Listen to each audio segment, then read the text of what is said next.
बिस्मिल्लाहिर्रहमानिर्रहीम। स्टूडेंट, आज का जो हमारा लेक्चर है वो है example of least square for even numbers हैं। हमने कल जो डिस्कस की थी एग्जांपल, उसमें हमारे पास ऑड नंबर्स थे। स्टूडेंट, सेम मेथड है, कोई डिफ़िकल्टी नहीं है। आपके पास जो मेन थिंग है, जो आपको मेन समझना है, वो आपके पास होता है कोडेड ईयर कि आपने एक्स की वैल्यूज़ कैसे फाइंड करनी। आपको ये पता है कि आपके पास जो इक्वेशन है वो हमारे पास क्या है, a प्लस बी एक्स है। ठीक है, अब हमारे पास a की वैल्यू भी आपको पता है हमारे पास क्या होता है। अगर वो टू नॉर्मल इक्वेशन में से हम a की वैल्यू फाइंड करते हैं तो a हमारे पास क्या आ जाएगा, summation of y divided by n, और b की वैल्यू आपके पास क्या आ जाती है, summation of X Y and summation of X square. अब हमने ये भी पता है कि हमने समेशन ऑफ y फाइंड करना है, summation of X Y find करना है, summation of X square find करना है। आपको डिफिकल्टी कहाँ आती है, जब आपने x की वैल्यूज़ फाइंड करनी होती है। स्टूडेंट देखें, क्योंकि we have the even numbers हैं, अगर ऑड नंबर्स होता है तो हम जो इक्वल पार्ट्स में डिवाइड करते, जो मिडल वैल्यू होती है उसको जीरो करते, ऊपर माइनस वैल्यू ले लेते, नीचे नेगेटिव। जब आपके पास इवन नंबर्स आ जाते हैं, फिर आपने अपने कोडेड ईयर्स जो हैं वो जो डिस्क्राइब करने होते हैं, उनमें 2 का डिफरेंस होता है। और मैं आपको बता दूं कि अब देखें, ये हमने अगर इक्वल पार्ट्स में डिवाइड किए, कहाँ से कहाँ तक, ये यहाँ से हमारे पास कहाँ गए, यहाँ तक, और फिर हमारे पास यहाँ तक, और फिर हमारे पास क्या आ गए ये, और ये जो बाकी हैं ये 2 नंबर्स, अब ये इवन नंबर्स आ रहे हैं। ठीक है, इनको हमने कैसे सॉल्व करना है, कैसे बताना है, तो ये मैं आपको बताती हूँ। स्टूडेंट, आपने एक -1 वाली वैल्यू लेनी है, एक +1 वाली। अब जो नीचे है वो तमाम पॉजिटिव वैल्यूज़ आएंगी लोअर साइड पे, अपर साइड पे आपके पास तमाम नेगेटिव वैल्यूज़ आएंगी। ठीक है, अब उनमें 2 का डिफरेंस आप लेके लेते जो -1 -3 -5 -7 -9 -11 -13 -15। अगर इससे अपर वैल्यूज़ भी होती हैं, फॉर एग्जांपल अगर ज़्यादा वैल्यूज़ होती फिर -17 -19 -21 ऐसे वैल्यूज़ चलती। इधर हमने पॉजिटिव वैल्यूज़ लेनी है 1 3 5 7, वही 2 का डिफरेंस और सेम वैल्यूज़।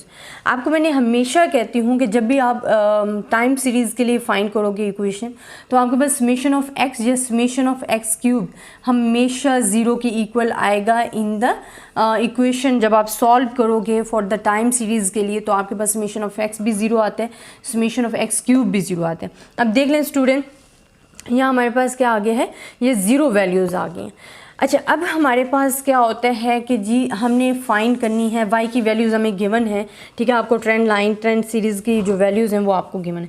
अब हमने फाइंड करना है x एंड y, तो ये तो सिंपल है, आपने x और y को मल्टीप्लाई कर देना है।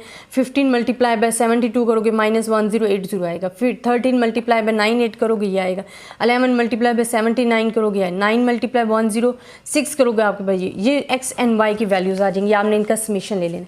इसी तरह देन आपको जो रिक्वायरमेंट है, आपको जो रिक्वायर्ड है इन द क्वेश्चन, वो आपको समेशन ऑफ एक्स स्क्वायर है। आपने एक्स स्क्वायर, जो एक्स की वैल्यूज़ हैं उनका स्क्वायर लेते जाना, मतलब 15 का स्क्वायर है, 13 का स्क्वायर है, 11 का स्क्वायर 121 है, 9 का स्क्वायर 89 81 है, 7 का स्क्वायर क्या है 5 3 1, इन सब का स्क्वायर ले लेना। अब हमने सिंपल वैल्यूज़ पुट करनी है। देखिए, समेशन ऑफ y हमारे पास क्या है कि जो y का सम है, जो y हमने जमा करके लिखा है, उसका जो सम लिया है वो हमारे पास क्या है 1913, और टोटल वैल्यूज़ हमारे पास क्या है 1 2 3 4 5 6 7 8 9 10 11 12 13 14 15 16, how many and 16 number of observation हमारे पास गिवन है। इसी तरह समेशन ऑफ एक्स वाई का सम हमारे पास गिवन है 3749 गिवन है, 3749 गिवन है। समेशन ऑफ एक्स स्क्वायर आपको क्या गिवन है 1360 गिवन है। अब स्टूडेंट, आपने इनको डिवाइड करना है, तो आपके पास जो वैल्यूज़ आ जाएंगी, इसकी आ जाएगी 119.56 आ जाएगी, और इसमें हमारे पास क्या आ जाएगी 2.76 आ जाएगी। अब आप अपनी इक्वेशन में पुट करो, आपके पास क्या है a plus B X given है।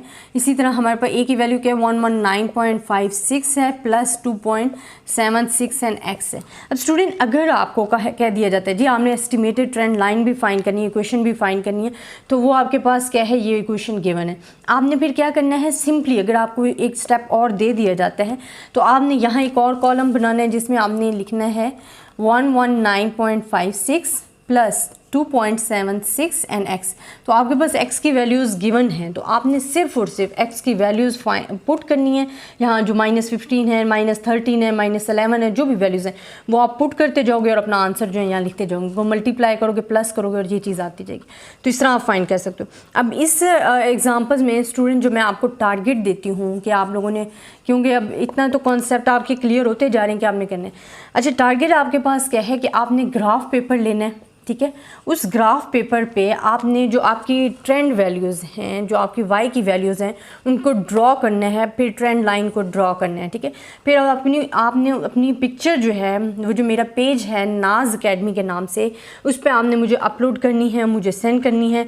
हम वहाँ तमाम स्टूडेंट जो भी मुझे सेंड करेंगे स्टूडेंट्स, मैं उनकी जो ग्राफ पेपर की पिक्स है वो जिसकी सबसे बेस्ट होगी वो मैं लगाऊंगी। फिर उसी में आप कमेंट्स में मुझे दूसरे स्टूडेंट जितने भी होंगे वो आप मुझे अपनी तस्वीर जो है, जो आपने ग्राफ पेपर सॉल्व करके बनाया होगा, लगाया होगा, उसकी पिक लेके मुझे सेंड करनी है। तो ऐसे स्टूडेंट बेस्ट परफॉर्मेंस देंगे, उनका आपको कम से कम जो दूसरे स्टूडेंट्स हैं वो उनसे देखकर आपको एक स्टडी, अच्छी कंबाइंड स्टडी वैसे भी अच्छी होती है, तो आपको आइडिया हो जाएगा कि आपने ट्रेंड लाइन को अच्छे तरीके से कैसे ड्रॉ करना है, ठीक है। तो ये आपका टारगेट है।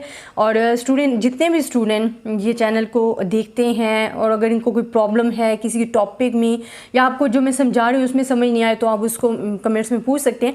आप मेरे फेसबुक पेज जो है नाज अकेडमी के नाम से, अब उसको भी फॉलो करो। और स्टूडेंट जो मैं आपको देती हूँ टारगेट्स कंबाइंड स्टडी के लिए, ये बेस्ट हैं, तो इस वजह से आप इस पेज को फॉलो करो। और जितने भी स्टूडेंट्स हैं, क्योंकि ज़्यादा से ज़्यादा स्टूडेंट्स हैं तो स्टडी का मज़ा भी आता है, ठीक है। तो आपने अपने टारगेट को पूरा करना है। मैं आप लोगों का वेट करूँगी कि, और अगर आपको इनमें कोई प्रॉब्लम है या आपको कहीं से कन्फ्यूजन, आपको समझ नहीं आ रहा, तो वो भी आप मुझसे पूछ सकते हो। आई होप स्टूडेंट आपको लेक्चर पसंद आया होगा। तब तक के लिए अल्लाह हाफ़िज़। फिर नेक्स्ट लेक्चर के साथ इंशाल्लाह हाजिर होंगे।